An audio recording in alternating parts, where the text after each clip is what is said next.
السلام علیکم جی، آج ہم سورہ بقرہ کا 15واں رکوع پڑھنے جا رہے ہیں۔ اعوذ باللہ من الشیطان الرجیم، بسم اللہ الرحمن الرحیم۔ یا بنی اسرائیل اذکروا نعمتی التی انعمت علیکم، اے بنی اسرائیل میری اس نعمت کو، میرے اس احسان کو یاد کرو جو میں نے تم پر کیا تھا۔ وانی فضلتکم علی العالمین، اور میں نے تمہیں تمام جو عالم ہے، جو جتنے بھی اس ٹائم انسانیت تھی، اس سب پر تمہیں میں نے فضیلت دی ہوئی تھی۔ اور اس فضیلت کی بنیاد کیا تھی؟ اس بنی اسرائیل میں اللہ تعالیٰ نے نبوت رکھی ہوئی تھی، اور اللہ تعالیٰ ہر نبی پر اپنی کتاب اتارتے رہے اور ان کو گائیڈ لائنز بھیجتے رہے۔ اسی طرح اللہ تعالیٰ نے فرمایا واتقوا، اور ڈرو اس دن سے، یومن اس دن، لا تجزی نہیں کوئی کام آئے گا، کوئی جزا نہیں دے گا، کوئی بدلہ نہیں دے گا، کوئی کسی کا کچھ بھی کام نہیں آئے گا، نفس عن نفس شیئا، کوئی نفس کسی نفس کے ذرہ برابر بھی۔ یہ قانون میں نے آپ کو بتایا تھا کہ یہ اللہ پاک نے قانون دراصل بیان کر دیا ہے۔ اس سے پہلے بھی یہی آیت آئی تھی، اسی طرح آپ اس آیت کو نکالیں، سورہ بقرہ کی آیت نمبر 48 میں بھی اللہ تعالیٰ نے یہی بات کی تھی، واتقوا یوما لا تجزی نفس عن نفس شیئا ولا يقبل منها شفاعۃ ولا یؤخذ منها عدل ولا هم ينصرون۔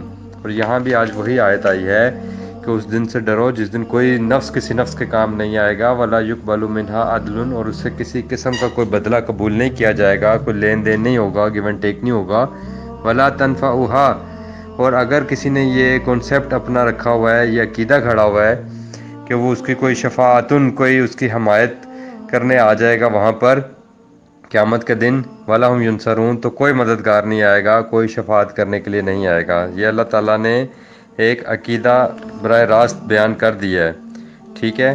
اور میں نے آپ کو 48 نمبر آیت کو جب میں آپ کو بتا رہا تھا تو میں نے وہاں بھی آپ کو یہی بات بتائی تھی کہ دراصل اللہ تعالیٰ نے جو شفاعت ہے، شفاعت اللہ تعالیٰ کہتا ہے کہ اللہ تعالیٰ خود شفیع ہے، تو شفیع کا مطلب سفارش نہیں ہے۔ اگر سفارش ہوتا تو پھر یقیناً اللہ تعالیٰ نے پھر کس کے آگے سفارش کرنی ہے؟ اللہ تو خود الشفیع ہے۔ تو اس پر آپ پلیز غور و فکر ضرور کیا کریں۔ اور یہ میں اب آپ کو وہی آیت دے رہا ہوں جو میں نے اس دن بھی آپ کو دی تھی، 4/85، من یشفع شفاعۃ حسنہ یکن لہ نصیب منہا، جو کوئی اچھی بات کی شفاعت کرے گا، شفاعت حسنہ کرے گا تو اس کو اس میں سے حصہ ملے گا، ومن یشفع شفاعۃ سیئۃ یکن لہ کفل منہا، اور جو کوئی برائی کی شفاعت کرے گا، برائی کی حمایت کرے گا، برائی کی تائید کرے گا تو اسے اس میں سے حصہ ملے گا۔ وکان اللہ علی کل شیء مقیتا، اور اللہ تعالیٰ بے شک ہر چیز پر نگران اور محافظ ہیں۔ تو دراصل یہ شفاعت جو ہے نا، یہ دنیا میں ہے کہ کوئی انسان کسی دوسرے کی شفاعت دنیا میں کر سکتا ہے۔ شفاعت کا جو عقیدہ اگر کسی کا ہے بھی تو دنیا کے حوالے سے ہے کہ دنیا میں تو انسان ایک دوسرے کی مدد کرتے ہیں، ایک دوسرے کے کام آتے ہیں، اور اگر کوئی شخص نیکی کے کام کا کوئی بیڑا اٹھاتا ہے تو دوسرے اور لوگ بھی اس کے ساتھ مل جاتے ہیں، تو یہ ہے شفاعت۔ اب آپ سورہ آیت الکرسی بڑی مشہور آیت الکرسی میں یہ آیت آتی ہے، تو آج ہم اسی کو بھی پڑھ لیتے ہیں ایک دفعہ۔ یہ سورہ بقرہ کی آیت نمبر 254 ہے، اور اس کے بعد آیت الکرسی 255 نمبر آیت ہے، اسے آپ نکال لیں سورہ بقرہ کی آیت نمبر 254 میں۔ وہاں بھی اللہ تعالیٰ نے یہ قانون بیان کر دیا ہے، یا ایھا الذین آمنوا، اے ایمان والو، اے اللہ کی بات ماننے والو۔ ایمان کا مطلب ہے اللہ کی بات کو ماننا، اور اللہ کی بات کہاں ہے؟ قرآن میں۔ انفقوا مما رزقناکم، جو ہم نے تمہیں رزق دیا اس میں سے خرچ کرو، من قبل ان یاتی یوم، کہ اس سے پہلے کہ وہ دن آ جائے، لا بیع فیہ، کہ اس دن کسی قسم کی کوئی بیع نہیں ہوگی، کوئی ڈیل نہیں ہوگی، ولا خلۃ، اور نہ کوئی خلیل کام آئے گا، کوئی دوستیاں یاریاں، کسی قسم کا کوئی رشتہ داریاں کام نہیں آئیں گی، ولا شفاعت، اور کوئی شفاعت، کوئی حمایت، کوئی تائید، کوئی نصرت کام نہیں آئے گی، والکافرون هم الظالمون، لیکن جو لوگ اللہ کی بات کا انکار کرتے ہیں دراصل وہ ظلم کرتے ہیں۔ آگے اللہ پاک نے وہی آیت بیان کر دی جسے ہم آیت الکرسی کے نام سے یاد کرتے ہیں، اللہ لا الہ الا ہو، اللہ وہ ہستی ہے کہ اس کے سوا کوئی اور با اختیار نہیں، الحی القیوم، وہ اللہ ہمہ وقت زندہ ہے، ہمہ وقت تھامنے والا ہے، لا تأخذہ سنۃ ولا نوم، اسے نہ اونگ آتی ہے نہ نیند آتی ہے، یعنی تمام کائنات پر با اختیار ہستی صرف اللہ تعالیٰ کی ذات ہے، جو کہ حی و قیوم ہے، نیند اور اونگ سے بے نیاز ہے، گویا ایک لمحے کے لیے بھی غافل نہیں، ٹھیک ہے۔ اور آپ یہاں پر یہ بھی بات غور کریں کہ جن ہستیوں کو ہم لوگ پکارتے ہیں تو کیا ہم انہیں بھی حی و قیوم سمجھتے ہیں؟ کیا وہ نیند اور اونگ سے وہ بھی بے نیاز ہیں کہ جس ٹائم ہم دل کرتا ہے ان کو پکارتے ہیں؟ تو پلیز اس پہ غور کیجیے گا کہ قرآن ہی ہمیں اصل گائیڈ لائنس دے سکتا ہے۔ اگر ہم قرآن کے ساتھ اپنا تعلق توڑیں گے تو پھر یقیناً ہم اللہ تعالیٰ کی انہی ساری وعیدوں کا شکار ہوں گے جس سے اللہ تعالیٰ نے ہمیں آگاہ کر دیا ہے۔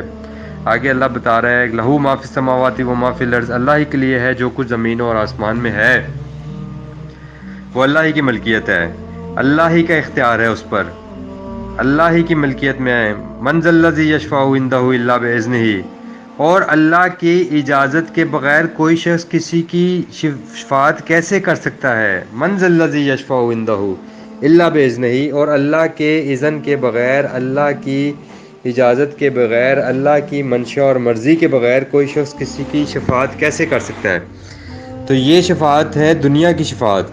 جیسے یہاں پر بہت سارے لوگ کسی نہ کسی مسئلے کا دو چار ہوتے ہیں، ہمارے بہن بھائی، ہمارے دوست احباب، اور ہم ان کی جو ہیلپ کرنے کی بھی پوری کوشش کر رہے ہوتے ہیں، لیکن ہمارے ہیلپ کرنے کے باوجود ان کا کام نہیں بن رہا ہوتا۔ تو اللہ تعالیٰ نے یہاں یہ قانون یہ بھی بیان کر دیا کہ قطعاً کوئی شخص کوشش کرنے کے باوجود بھی کسی کی ہیلپ نہیں کر سکتا کہ اس کی مکمل تائید و حمایت ہو جائے اور اس کا کام بن جائے، جب تک کہ اللہ کا بیچ میں حکم شامل نہ ہو۔ اس کی وجہ کیا ہے کہ اللہ تعالیٰ نے تو کہا ہے کہ تم ایک دوسرے کے کام آؤ۔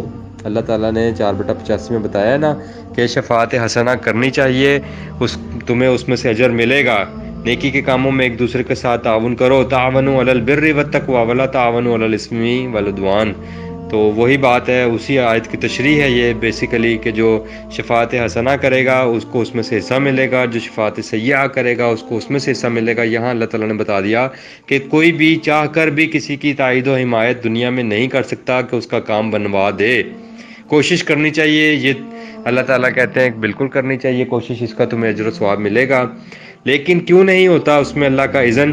قرآن میں نے آپ کو بتایا تھا ایک بلڈوزر کی طرح جو اپنی سڑک خود بناتا ہے، اسی طرح قرآن اپنی تشریح خود کرتا ہے، یہ اپنی آیات کو آگے والی آیتوں میں کھولتا چلا جاتا ہے۔ یہاں پر اللہ تعالیٰ کہہ رہے ہیں کہ کوئی شخص کسی شخص کی تائید و حمایت دنیا میں نہیں کر سکتا جب تک کہ اللہ کا بھی اس کے لیے اذن نہ ہو، اجازت نہ ہو۔ کیوں؟ کیونکہ یعلم ما بین ایدیہم وما خلفہم، کیونکہ یہ تو اللہ کو معلوم ہے، لوگوں کو تو اس بات کا پتہ ہی نہیں ہے کہ اس بندے کے حالات کیا تھے، اس کو پہلے اس کے ساتھ کیا ہو رہا تھا اور اس کے بعد کیا ہوگا۔ ٹھیک ہے، یعنی یعلم ما بین ایدیہم وما خلفہم، یعنی جس بندے کی تائید و نصرت اور حمایت کی ہم کوشش کر رہے ہیں، اس کے کام کے لیے ہم بھاگ دوڑ کر رہے ہیں اور اس کا کام پھر بھی نہیں ہو رہا، تو اس میں اللہ کا اذن اس لیے ابھی شامل نہیں ہے، اس لیے وہ کام نہیں ہو رہا کیونکہ اللہ کا اذن شامل نہیں ہے۔ اور اللہ کہہ رہے ہیں کیونکہ اللہ یعلم ما بین ایدیہم وما خلفہم، کیونکہ اللہ اس کے اگلے اور پچھلے تمام حالات سے اچھی طرح واقف ہے۔ اب کوئی انسان تو اس کے حالات سے واقف نہیں ہو سکتا، اس کا کوئی فائدہ اس کو ہوگا، یہ نہ ہو کہ اس کا الٹا اس کو کل کو نقصان ہو جائے۔ تو اللہ تعالیٰ اپنے بندے کے لیے وہی چاہتے ہیں جس میں اللہ کی مصلحت ہوتی ہے، جس میں اللہ خیر رکھتے ہیں۔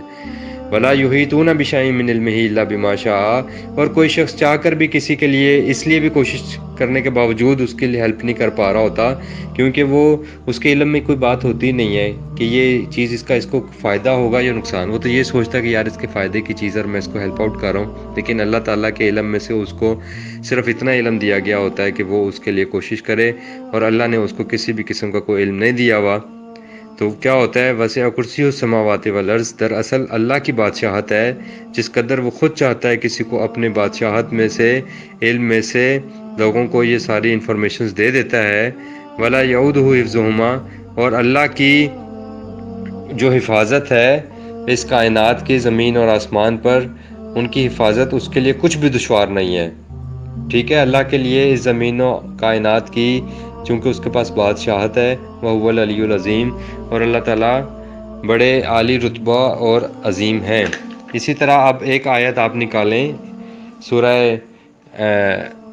یونس ہے 10/17 اور 18 نکالیں آپ، سورہ یونس کی آیت نمبر 17 اور 18 نکالیں، تو یہاں پر آپ دیکھیں کہ یہاں پر کیا بات ہو رہی ہے۔ 17 دیکھیں، فمن ازلم، اس سے بڑھ کر ظالم کون ہے، ممن افترا علی اللہ الکذب، کہ کہ جو اللہ پر تکذیب، اللہ کے اوپر جھوٹ گھڑے، یعنی اللہ کی طرف سے یہ عقیدے ہم نے گھڑے ہوئے ہیں، تو ہم کہتے ہیں جی کہ رسول اللہ صلی اللہ علیہ وسلم کے نام پر یہ عقیدے گھڑے ہوئے ہیں، تو قرآن سے اس کی تصدیق کریں گے ہم۔ تو یہاں پہ اللہ کہہ رہا ہے اس سے بڑا ظالم کون ہے جو اللہ کی طرف سے جھوٹ گھڑے اور کذب بآیاتہ، یا اللہ کی آیات کو سننے کے باوجود اس کو جھٹلا دے، اس کی تکذیب کر دے۔ انہ لا یفلح المجرمون، تو کیسے ایسے مجرم فلاح پا سکتے ہیں؟ یہ جرم کرنے والے لوگ کیسے فلاح پا سکتے ہیں، کیسے کامیاب ہو سکتے ہیں؟ پلیز ان آیات کو کھولا کریں، ان کو پڑھا کریں، ان کے اوپر غور و فکر کیا کریں اور سمجھنے کی کوشش کریں۔ یہ قرآن آپ کو پیش کیا جا رہا ہے، یہ قرآن کی دعوت آپ کے سامنے رکھی جا رہی ہے، آپ تلاوت ترجمے والی سنا کریں، اپنی زندگی کا ایک موٹو بنا لیں کہ اس رمضان آپ کو جو پیغام ملا ہے وہ پیغام یہ ہے کہ آپ نے قرآن کو ترجمے کے ساتھ تلاوت ترجمے والی سننی ہے الحمد سے والناس تک، چاہے اس کے لیے آپ کو زندگی میں 10 سال لگ جائیں، لیکن آپ نے اپنی زندگی کا یہ موٹو بنا لینا ہے۔ اور یہاں پر ان جو آیات میں آپ کو دیتا ہوں اس میں پلیز غور و فکر کیا کریں کہ اللہ تعالیٰ کہہ رہے ہیں اس سے بڑھ کر ظالم کون ہوگا جو اللہ پر جھوٹ گھڑے اور اللہ کی آیات کو جھٹلائے جبکہ یہ اس کے پاس آ چکی ہوتی ہیں۔ اللہ کہتا ہے انہ لا یفلح المجرمون، ایسے جرم کرنے والوں کو اللہ کبھی بھی کامیاب نہیں کرے گا، یہ ناکام لوگ ہیں۔ وَيَعْبُدُونَ مِن دُونِ اللَّهِ، کیونکہ یہ کیوں ایسا کرتے ہیں، انہوں نے یہ ایسے عقیدے کیوں گھڑے ہوئے ہیں اور یہ کیوں قرآن کی آیات کو نہیں مانتے؟ کیونکہ انہوں نے اپنے وابستگیاں اختیار کر لی ہیں، اپنی غلامیاں اختیار کر لی ہیں، یہ جڑ گئے ہیں ان لوگوں کے ساتھ من دون اللہ، جو اللہ نہیں ہے، جو اللہ نہیں ہے، یہ ان کے ساتھ جڑے ہوئے ہیں، یہ ان کی بندگیاں کر رہے ہیں، یہ ان کی غلامیوں میں چلے گئے ہوئے ہیں، یہ ان کی خوشنودیاں حاصل کرنے کے لیے ایسے اعمال کرتے ہیں اور پھر ایسے عقیدے گھڑ لیتے ہیں کہ جن عقیدوں پر یہ اپنی زندگی گزار دیتے ہیں۔ اللہ کہتے ہیں یہ ان کے ساتھ جڑے ہوئے ہیں جو اللہ نہیں ہے، مالا یضرہم، وہ تو ان کو کوئی ضرر بھی نہیں پہنچا سکتے۔ یہ کیوں بے وقوف لوگ ہیں جو ان کے ساتھ جڑے ہوئے ہیں؟ ولا ینفعہم، اور نہ ہی وہ کوئی ان کو فائدہ دے سکتے ہیں۔ یہ سٹیٹمنٹ اللہ پاک کی ہے، میں صرف ترجمہ کر رہا ہوں، اور ترجمہ کرنے کے ناطے اور سٹوڈنٹ ہونے کے ناطے قرآن کا میں یہ صرف وہ آیات جو ہم لوگوں نے زندگی میں کبھی کھول کر نہیں پڑھی، جو ہم نے کبھی نہیں سنی، تو اب یہ ہمارے سبجیکٹ میں آ گئی ہیں، ہم اس آج کے آیت آئی ہے تو میں آپ کو اس پہ اسی لیے ساری ریفرنس آیات بھی دے رہا ہوں۔ وہ کیا کرتے ہیں؟ وہ جو اللہ کے سوا دوسروں کی خوشنودیاں حاصل کرتے ہیں، ظاہر ہے ان کے بھی یہ عقیدے ہوتے ہیں کہ شاید یہ قیامت کے دن ہماری شفاعت کریں گے، تو اللہ تعالیٰ کہہ رہے ہیں کہ نہ وہ ضرر پہنچا سکتے ہیں نہ وہ فائدہ پہنچا سکتے ہیں۔ وَيَقُولُونَ، اور وہ پھر یہ بھی کہتے ہیں، لوگ جو غیر اللہ کے ساتھ جڑتے ہیں، جو غیر اللہ کی غلامیوں میں چلے جاتے ہیں، وہ پھر یہ بھی کہتے ہیں ہَؤُلَاءِ شُفَعَاؤُنَا عِندَ اللَّهِ، کہ یہ تو ہماری قیامت کے دن اللہ کے سامنے شفاعت کریں گے۔ یہ تھی وہ وجہ۔ دیکھیں قرآن اپنی تشریح خود کرتا ہے۔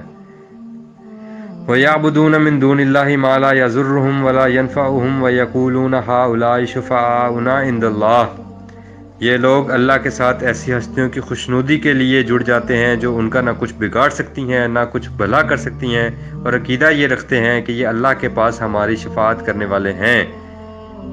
اب اللہ تعالیٰ کہہ رہے ہیں کل، اے نبی صلی اللہ علیہ وآلہ وسلم ان سے کہیے اتنبئون، کیا تم نبا دے رہے ہو؟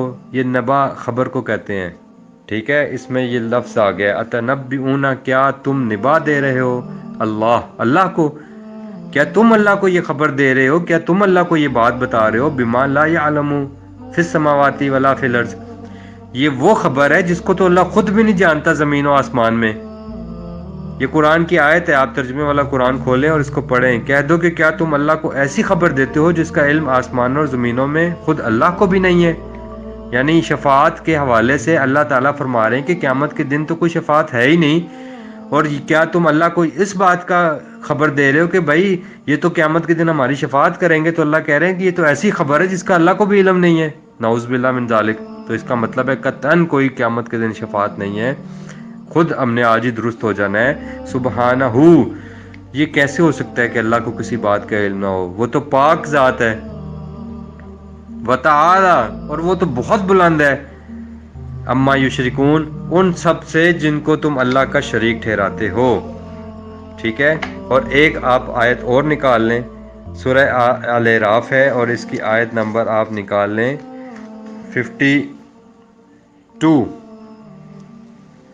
52 میں ہے، سورہ الاعراف 7/52 اور 7/53، یہ آیت بھی آپ پلیز ذہن میں رکھیے گا۔ وَلَقَدْ جِئْنَاهُمْ بِكِتَابٍ، اور یقیناً ہم لے آئے ہیں ایک کتاب تمہارے پاس۔ اللہ پاک فرما رہے ہیں انسانیت کو کہ اے لوگو، یقیناً ہم تمہارے پاس ایسی کتاب لے کر آئے ہیں، فصلناہ، ٹھیک ہے، علی علم، جس کو ہم نے کھول دیا ہے، ایک ایسا جس کی ہم نے وضاحت کر دی ہے، علی علم، جس میں ہر چیز کی ہم نے علم کی بنیاد پر تفصیل بیان کر دی ہے۔ یہ اللہ تعالیٰ بتا رہے ہیں کہ وَلَقَدْ جِئْنَاهُمْ بِكِتَابٍ فَصَّلْنَاهُ عَلَىٰ عِلْمٍ، ہم یقیناً تمہارے پاس ایسی کتاب لائے ہیں جس کی علم و شعور کی بنیاد پر وضاحت کر دی گئی ہے اس کتاب کی۔ اب آپ نے، انسان نے اس میں اپنا شعور استعمال کرنا ہے، اپنی عقل استعمال کرنی ہے، اس میں غور و فکر کرنا ہے، تدبر کرنا ہے۔ اللہ تعالیٰ بار بار کہتے ہیں افلا یتدبرون، تم کیوں نہیں غور و فکر کرتے؟ افلا یتفکرون، تم کیوں نہیں غور و فکر کرتے؟ افلا یتفکرون، افلا یاقلون، افلا تاقلون۔ بے شمار آیات ہیں، کسی اور کام کے لیے اللہ تعالیٰ نے کہیں پر بھی یہ آیت استعمال نہیں کی کہ تم یہ نماز کیوں نہیں پڑھتے، تم روزے کیوں نہیں رکھتے، تم حج کیوں نہیں کرتے، تم زکوٰۃ کیوں نہیں دیتے؟ کیونکہ اللہ تعالیٰ نے ان الذی فرض علیک القرآن، بے شک اللہ نے تم پر قرآن کو فرض کر دیا ہے۔ تو اللہ قرآن کے جس کو فرض کیا اسی کے بارے میں پوچھیں گے کہ تم کیوں نہیں اس پہ غور و فکر کرتے۔ اللہ تعالیٰ کسی کو زبردستی نہیں کرواتے۔ اللہ تعالیٰ کہتے ہیں جو لوگ ہماری آیات پر اندھے ہو کے گرتے ہیں، اللہ کو تو وہ بھی ایکسیپٹ نہیں ہے۔ اللہ کہتے ہیں بغیر سوچے سمجھے تو میری آیات پہ بھی نہ گرو، بلکہ کس بنیاد پر آؤ؟ عقل اور شعور کی کسوٹی پر اس کو پرکھو اور پھر اس کے اوپر آؤ تاکہ تمہیں اندر سے یقین ہو، ٹھیک ہے۔ اللہ کہتے ہیں کہ کاش تمہیں اس علم سے ہی یقین حاصل کر لیتے تم۔ کلا لو تعلمون علم الیقین، کاش تم میں معلوم ہو جاتا اور تمہیں اس علم سے ہی یقین آ جاتا۔ لا ترون الجحیم، لیکن تم کیا ہے جہنم دیکھ کر رہو گے۔ ثم لتسألن یومئذ، اور پھر کیا ہوگا؟ حتیٰ وہاں پر آگے آیت ہے کہ اور تمہیں پھر عین الیقین، پھر تم آنکھ کی دیکھ کر جب دوزخ کو آنکھ سے دیکھ لو گے تب یقین کرو گے۔ تو وقت ہے دنیا میں اس کو آپ علم یقین، اس علم سے یقین حاصل کر لیں۔ وَلَقَدْ جِئْنَاهُمْ بِكِتَابٍ فَصَّلْنَاهُ عَلَىٰ عِلْمٍ، اور یقیناً ہم تمہارے پاس ایسی کتاب لائے ہیں جس کی علم و شعور کی بنیاد پر وضاحت کر دی گئی ہے۔ ہدی و رحمتن، یہ ہدایات ہیں اس میں، اور جو ان ہدایات پر چلتا ہے اس کے لیے کیا ہو جاتی ہے؟ وَرَحْمَةٌ لِقَوْمٍ یُؤْمِنُونَ، اور ایمان والوں کے لیے، ماننے والوں کے لیے پھر یہ سراپا رحمت بن جاتی ہے کتاب۔ اب وہ آیت لیں شفاعت کی، اسی کی اگلی آیت 7/52 ہم نے پڑھی، اب ہم 53 پڑھ رہے ہیں کہ اوپر اللہ نے کتاب کو، قرآن کو بنیاد بنایا۔ پیچھے بھی آپ نے دیکھا نا کہ وہاں بھی اللہ نے یہی کہا تھا کہ اللہ کی آیات کی تکذیب کر کے کیسے عقیدے گھڑتے ہو۔ یہاں بھی اللہ نے پہلے کتاب کی بات کی، پھر آگے اس عقیدے کی بات کی۔ هل ينظرون الا تاویلہ، اب جب کہ دنیا میں تمہیں یہ کتاب دے دی گئی ہے تو کیا تم اب انتظار کر رہے ہو کہ اس کتاب کے نتائج کے تم منتظر ہو؟ حل ینظرون، کیا تم انتظار کر رہے ہو الا تاویلہ، کہ اس کے نتائج آ جائیں، کہ اس کی تعویل جو اس اللہ نے بتایا یہ ہو کر رہے؟ کیا تم اس بات کا انتظار کر رہے ہو کہ اللہ نے تمہیں قرآن میں جس بات کی آگاہی دی ہے وہ ہو کر رہے؟ یوم یاتی تاویلہ، تو پھر اس کے انجام تو ایک نہ ایک دن واقعہ ہو ہی جانا ہے، یعنی قیامت کے دن تو اس کا انجام واقعہ ہو ہی جانا ہے۔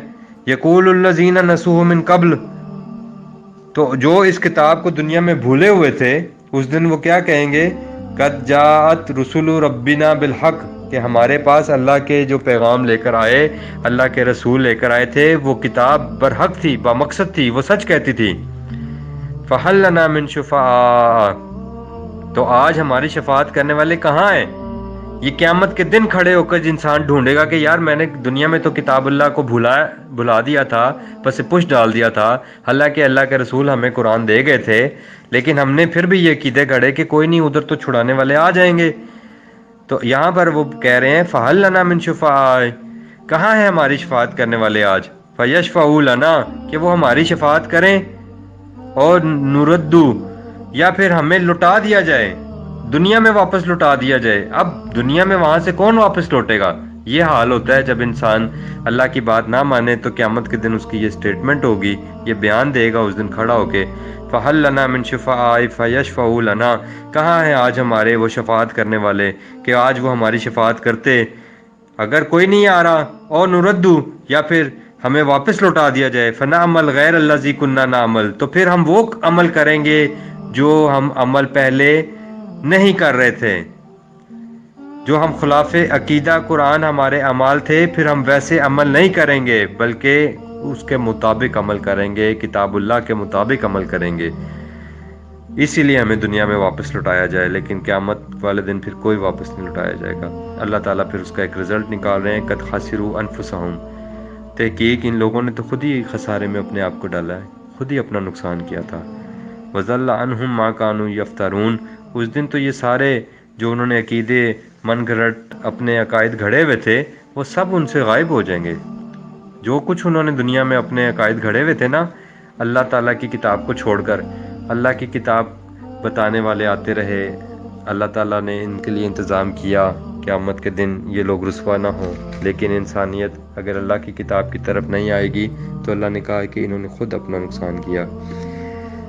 تو آج ہم اسی آیت کے اوپر ہی ختم کرتے ہیں کیونکہ ٹائم بہت ہو گیا، پھر انشاءاللہ ہم پھر اس کو پڑھیں گے۔ تو آپ لوگ پلیز قرآن ترجمے والے کھول کے ان آیات کو ترجمے کے ساتھ کھولا کریں اور پڑھا کریں، اور اس کے بعد جو اگلی آیت آ رہی ہے وہ حضرت ابراہیم علیہ السلام کے حوالے سے ہے، اس پہ پھر ہم کل ڈیٹیل سے بات کریں گے انشاءاللہ۔ وما علینا الا البلاغ، ربنا لا تزغ قلوبنا بعد إذ هديتنا وهب لنا من لدنك رحمة إنك أنت الوهاب۔ صدق اللہ العظیم۔